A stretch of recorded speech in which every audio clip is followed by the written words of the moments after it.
So today's Monday, and I was just talking to our staff about, again, we're still in this communication theme for the quarter, and I'm going to use some of Riley and Dennis O'Grady's content again this week. But one of the things that I'm really working on our culture, our staff to embrace is this idea of like looking, paying attention to your teammates when you see them do something or do work that you think is going to propel them forward, speak to it.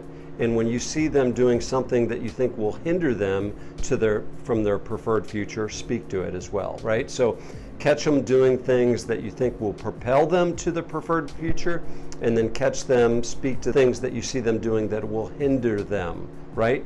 And so to do that, using the communication resources and recognizing your proclivity, right, your default communication style is super helpful. So I'll go through it again, and I'll just hit on the T today, but like if you're an empathizer, right, so you feel things, for instance, the empathizer, one of the communication techniques as it relates to T is tell the truth, right? Just like tell the truth. Tell one issue at a time and tell it in a strong voice. I would encourage you to slow your cadence down. Like, hey, Eric, I saw you doing something, if you're complimenting them, I saw you doing something that I think will really propel you towards your career. Nice job.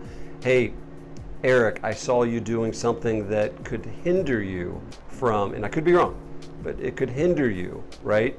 So for the empathizer to tell the truth, tell one issue at a time, and tell it in a strong voice, right? And then for an instigator, when you see somebody one of your teammates, Eric, doing something that's propelling him or something that's hindering him from his preferred future, take time to listen to them without interrupting. It's super hard for instigators like me, which might sound like, hey, I could be wrong, I just saw, and then give them a chance to talk and don't interrupt them. Take a deep breath, right? Slow down, non-anxious presence, as Dave King used to teach me. Then take a patient attitude when you feel your temperature rising, right? So when you start to get frustrated by somebody and you're trying to point out things that are propelling them towards their preferred future, or seeing something that's hindering them from their preferred future, that you are patient when you feel your temperature rising, like when you feel that visceral change where you're starting to get aggravated, going back to take a deep breath and relax, be patient, right? So again, I really want our culture, our staff to be able to speak to things that are that they see teammates doing that are propelling them towards their preferred future, and things that are hindering them.